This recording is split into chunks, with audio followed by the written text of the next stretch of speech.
Hello, my name is Ankush Bhatt and welcome to the short demo in which I'll explain you about the property engine. Let's switch to Tosca. So here, as you can see, I have scanned two different modules.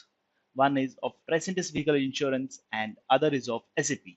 Okay, so if I go to the property of first module that is of Tricentis vehicle insurance, I'll be able to see that in property engine, its value is HTML and same for SAP, it is SAP engine.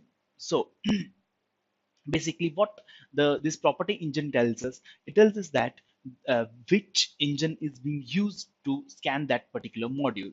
So for here in this example, the first module, which is Tricentis vehicle insurance, we have made this particular module by using our HTML engine, as you can see here.